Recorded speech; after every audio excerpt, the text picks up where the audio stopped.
Welcome to Growing Up Boomer. I'm your host, Padre, with my co-host, Professor. And this podcast is dedicated to the life and times of the baby boomer generation. The show is loosely scripted, and sometimes we'll go down rabbit hole, and where it leads us to, one will never know. This podcast can be informative, funny, and sometimes irreverent.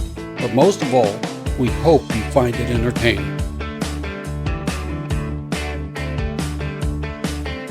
Hey, Professor, what's going on? Oh, Padre, not much. Just another beautiful day in paradise. Oh, yeah, it is, isn't it? Your weather's probably pretty nice up there. Well, you know what? It's interesting. Yesterday morning, probably around, I don't know, 7 in the morning, and we started hearing thunder. I'm talking about thunder, and it seemed like it just stalled over the house. Okay, and then we saw some lightning and everything. I mean, it was a lot of it. It's very unusual for here. Wow. But hardly any rain. It was just very rare. So, just kind of woke us up, and then we opened up the window and we looked out and watched, and it was kind of nice. So interesting. That's what paradise is like here today. Mm-hmm. Oh, now we've got a heat wave down here. Okay. But you know what? Well, the English Football League, football has started, world football has started. And so my Arsenal team, they picked some really good players. So we'll see if they can give Liverpool a run for their money this year. Oh, so, okay. Yeah. I mean, since baseball season's over with the Giants and the Yankees, I can move on to something else. The Yankees still have a chance. Well, they still have a chance they can get in the wild card. They're real close to the wild card. Mathematically, they can get there. Yeah, that is correct. You're absolutely right. Until you're mathematically out, what did one of your favorite players used to say, Yogi?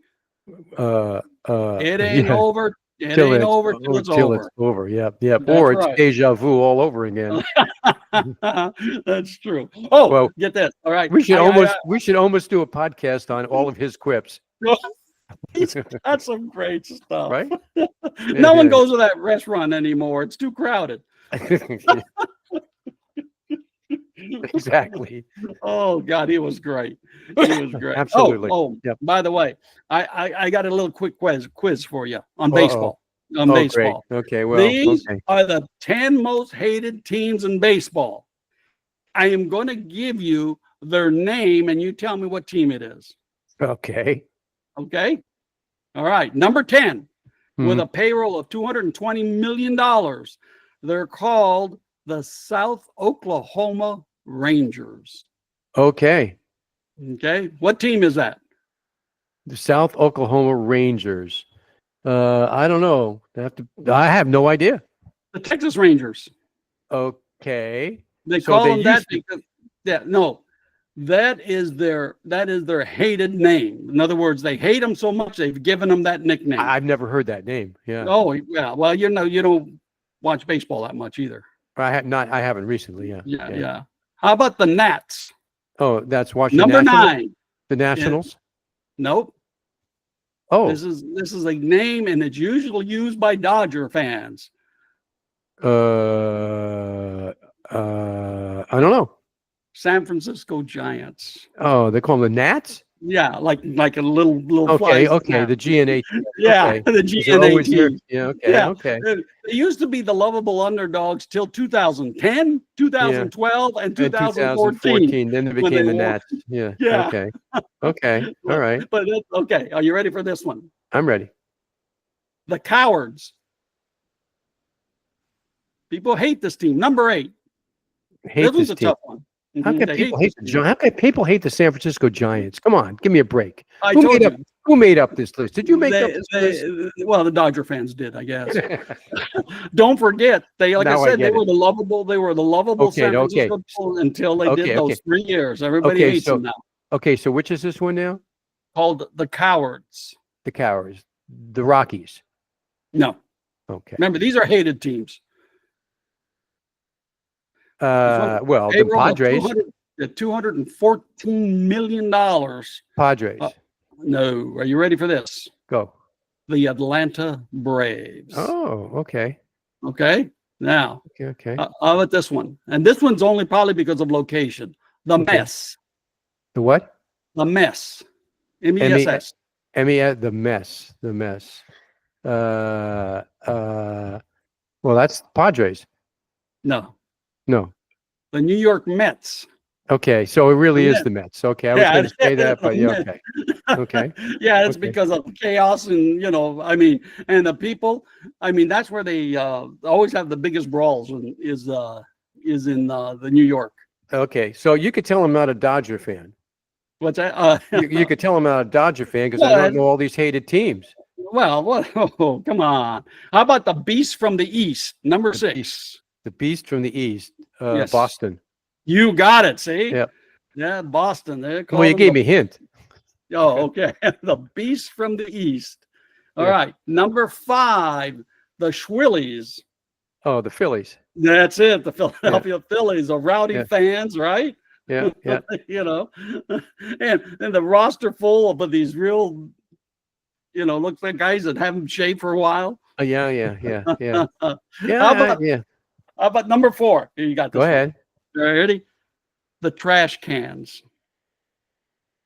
I don't know why the Baltimore Orioles come to mind. It is not. Okay, what? You would know this if you were a Dodger fan. Yeah, well, I'm saying I'm not, so there you go. The Houston Astros. Oh, okay. If you remember in the World Series, they were stealing signs and hitting the trash can with what the pitcher was going to throw. Okay. They call them the trash cans. Okay, that makes a lot of sense. Yeah. And this one used to be a darling team, number 3, but since they won the World Series, they become very smug and they call them the Flubs. Oh, White Sox. You're close. Okay. Well, not the Cubs. The Cubs. Really? Okay. Wow. Chicago Cubs. Remember, they used to be lovable. Them in Boston because they hadn't won a series over 100 years. And a long time. You know what they say? Anybody can have an off century. Yep. It applied to them. Absolutely. Okay. Number 2, the evil empire of the West. Well, of the evil empire of the West. The evil empire of the West. Seattle. No. Oh. The Dodgers. Oh. They have the biggest payroll of $321 million. Okay, but this is not Dodgers fan who made up this list. No. Oh, I thought it was. Oh, no. Oh, I just said the Dodger fans made up the Nats. Okay, got it. Or the Giants. Okay, got it. Okay. Right. All right. Oh, yeah. More. Well, I can understand them. I'm surprised they're not number 1. But okay, number 2. Who's number 1? The evil empire. Okay, the evil empire. Well, that's got to be the Yankees. You got it. Yeah. It is. It is the Yankees. See what I get, 4 out of 10? Holy moly, man. Jeez. That's all right. That's okay. Whatever. But the funny thing is that you look at these teams, right, and they're all way up there in payroll. Oh, yeah. Okay. Amazing, I think the Marlins have the least amount of payroll at $67 million. Wow. The Athletics are number 2 with $73 million. Right. They may be number 30 now because they got rid of Miller. Wow. These poor guys. Yeah.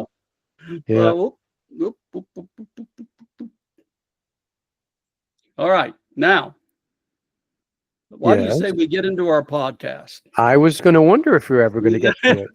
Okay. Yeah, when do we get into the podcast, right? Yeah. Okay, cool. I'm ready. And I think we talked about this before, but you're absolutely right. We're going to talk about iconic radio DJs from the 60s that defined the era. But you also made a good point by going through this list, is a lot of times there was no such thing as syndication. Right. So you had your West Coast DJs and you had your East Coast DJs that were very popular. Yep. Very few were known nationally.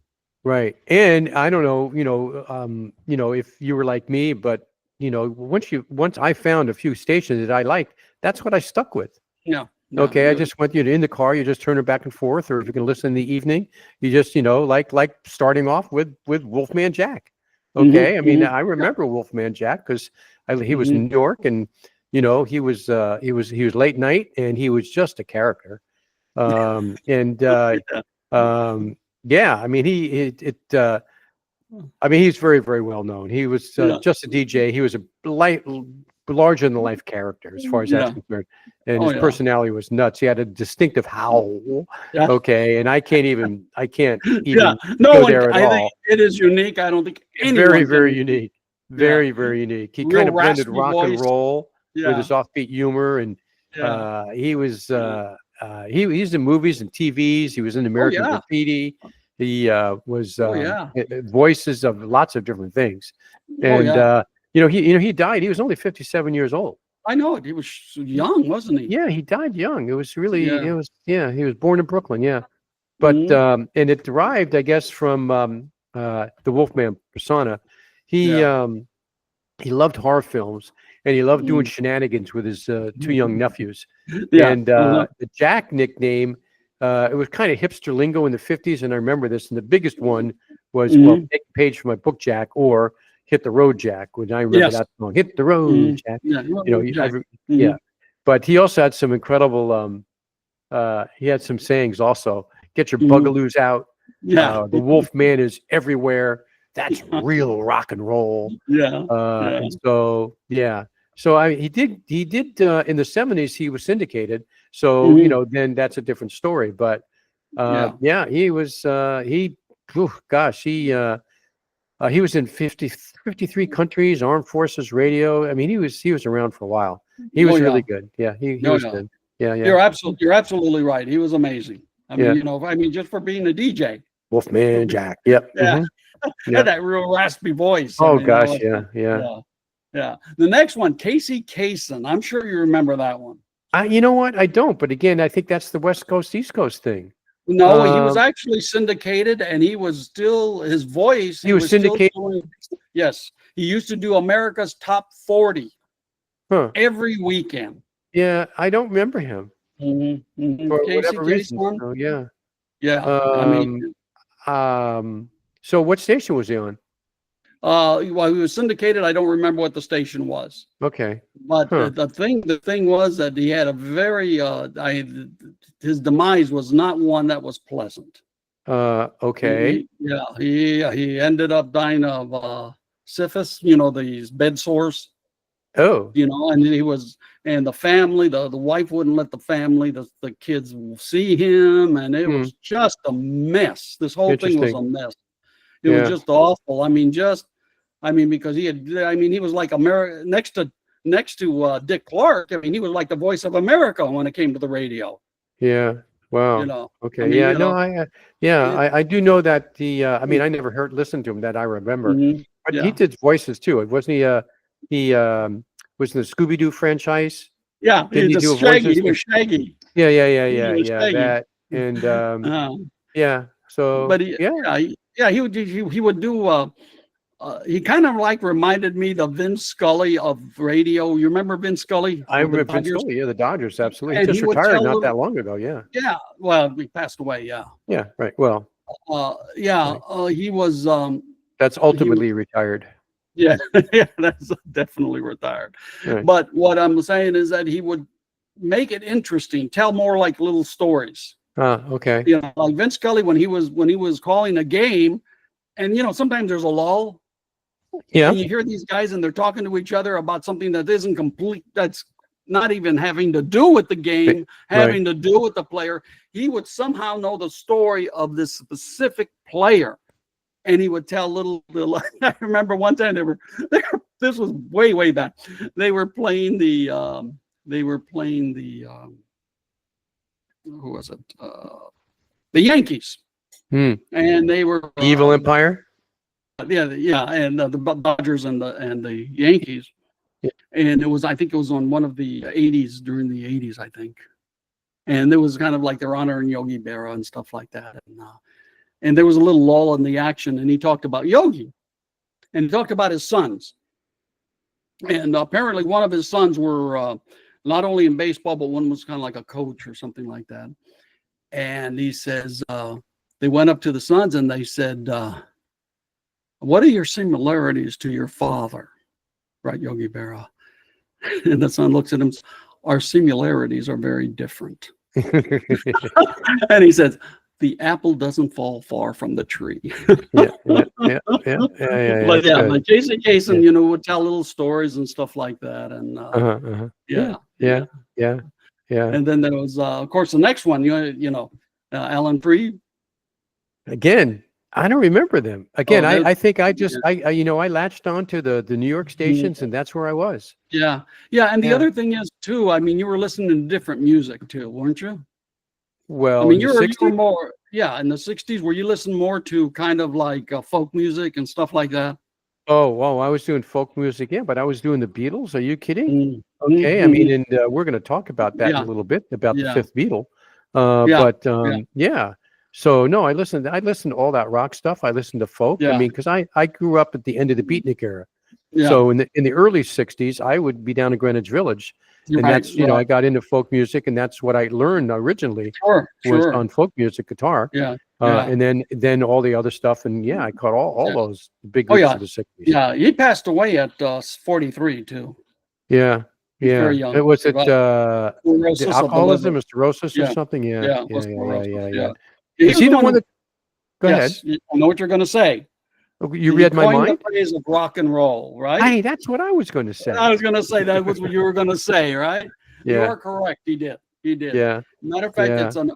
it was said it is a urban slang for dancing and maybe getting lucky later on. Ooh, You're gonna rock, rock, and you're makes gonna roll. sense to me. Yeah. Okay. Absolutely. Roll. Yeah, a little rolling in the Right. hay, so to I'll speak. leave that alone. Yeah. Yeah, but that was his thing. It was the Moondog Show. Moondog Show. They all have to have little sayings, but he passed away in 65, so 1965. So he really wasn't. He was the one that caused that riot in Boston. Oh yeah. What did he say? 1958. He said, "It looks like the Boston police doesn't want you to have a good time." Yeah. Well, of course, it don't take much to get kids all excited. No. And that basically pretty much ended his career. Yeah. Riot ensued, and that was it. Yeah. That'll do it. Okay. Wasn't he also accused of taking money? Oh yeah, that was the big thing. You're right. The payola. Well, yeah. The payola scandal for taking kickbacks for playing songs. Right. So, it's interesting because I don't think I ever excuse me. I don't think I ever listened to him, but I remember hearing something about a DJ. Yeah.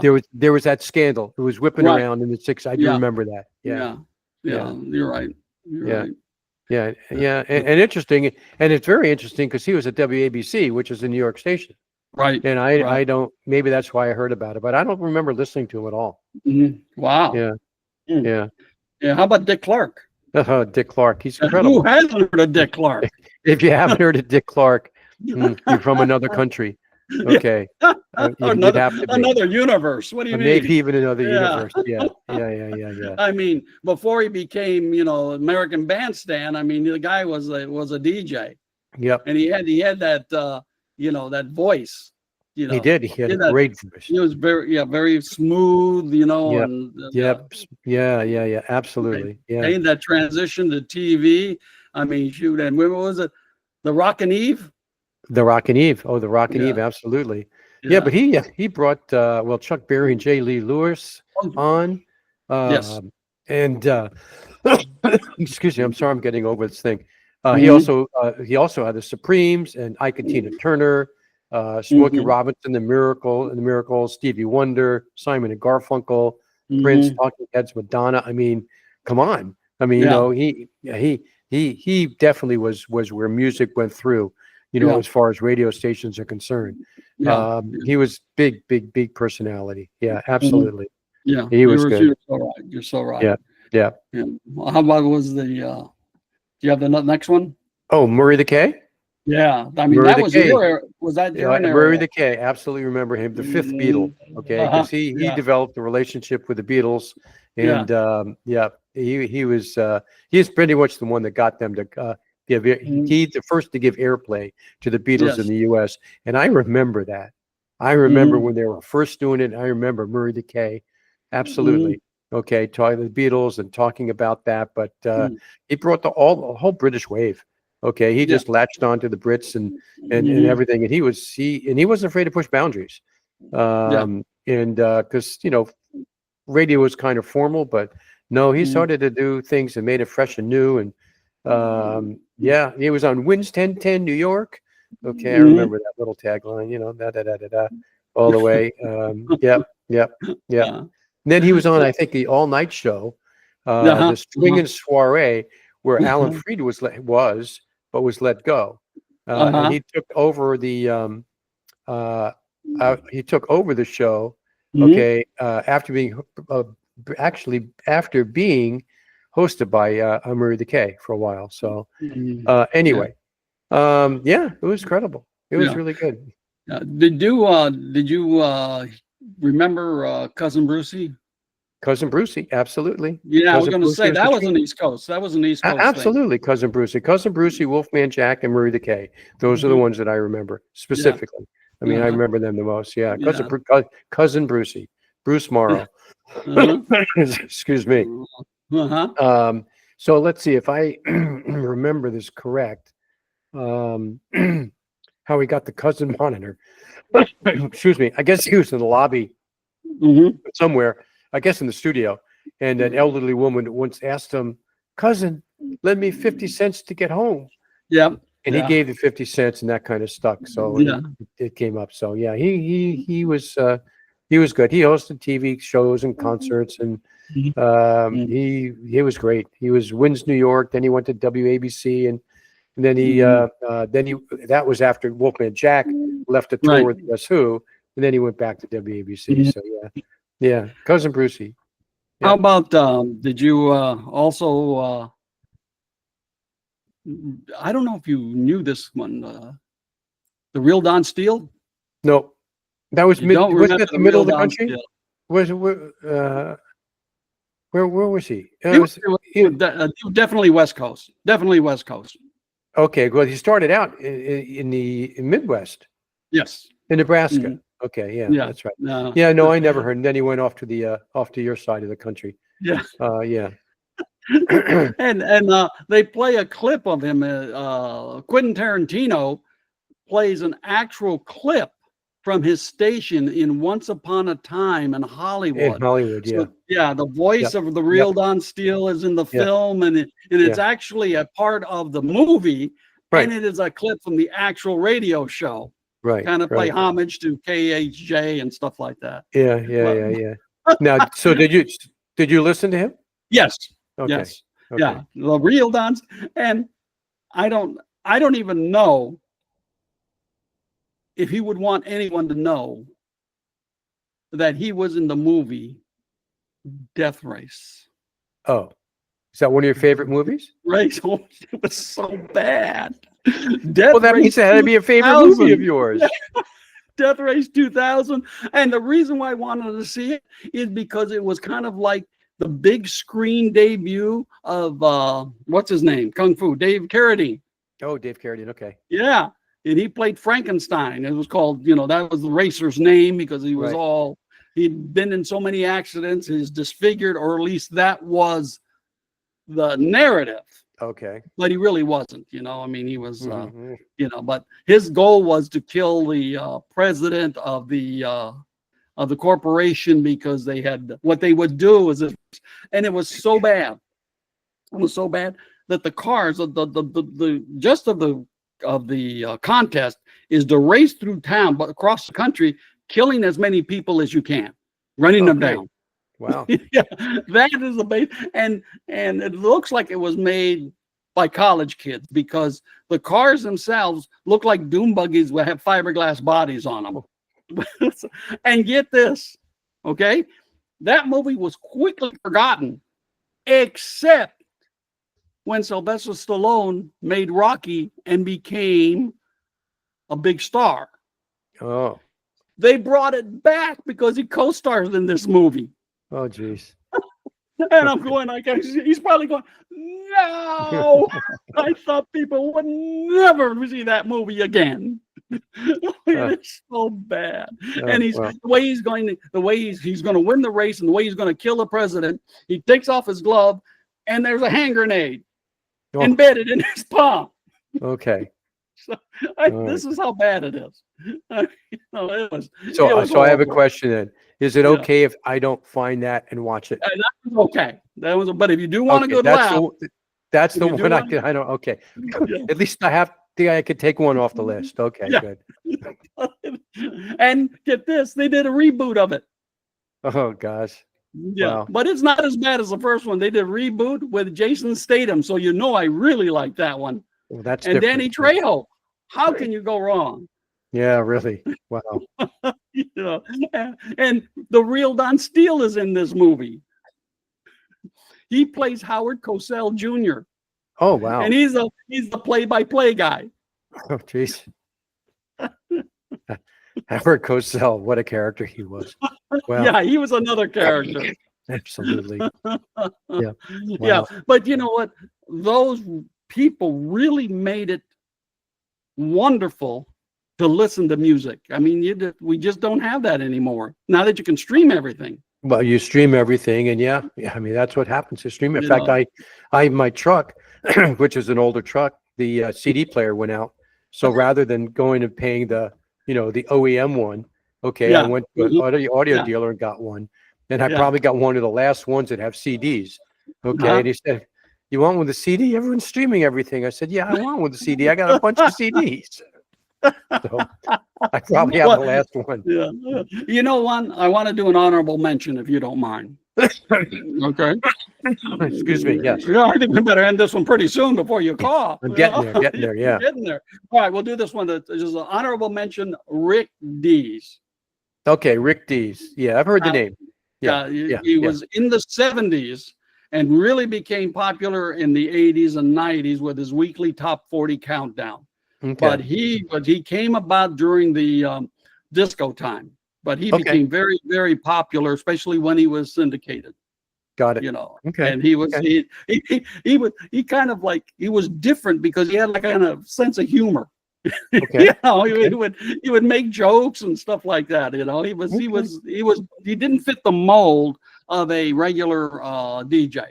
Yeah. So I wanted to mention him because I remember listening to Rick Dees. Yeah. When you mentioned, with streaming and everything else. Yeah. I sometimes on my drives wherever I'm going, Uh-huh. I don't stream. Okay. I'll stream from my phone. I will do Mhm. that. Yeah. But sometimes I'll hit the radio stations. Okay. And it has to Mhm. do with my Bluetooth connections, blah, blah, blah, whatever. And they're just not the same. They are Mhm. just not the same. There's no real No. personality there. No. Okay. It just doesn't seem the same. I mean, and I listen to talk radio a lot too, but when I listen to the music stations, it's just not the same. So Mhm. yeah. It is what it is. It is what it is. And of course, if you're streaming, unless you're Yeah. streaming podcasts, no one's Right. talking. It's pure music, Yeah, you're absolutely right. which Absolutely really is right. the reason why you listen to radio anyway, Yeah. for the music, Yeah. typically. Yeah. So, Sometimes though, it's kind of nice to have a little break in there and somebody's kind of funny personality that you yeah, sure. you know. But Yeah. like I said, we move on with technology. We have to do that. Yep. Yeah. Well, Yep. you know what, Professor, we're running along. What do you say we end this one before you start getting a coughing fit? Well, okay. I hear my dog chirping, so it's probably time. Okay. Okay, my man. He's chirping for dinner. Okay. Okay. You have All a right. great one, my man. All right. Talk next time. All right. Bye-bye. Bye.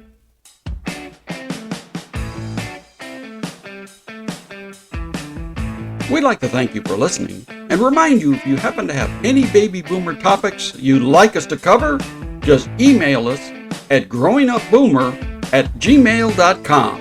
And until next time, may God bless.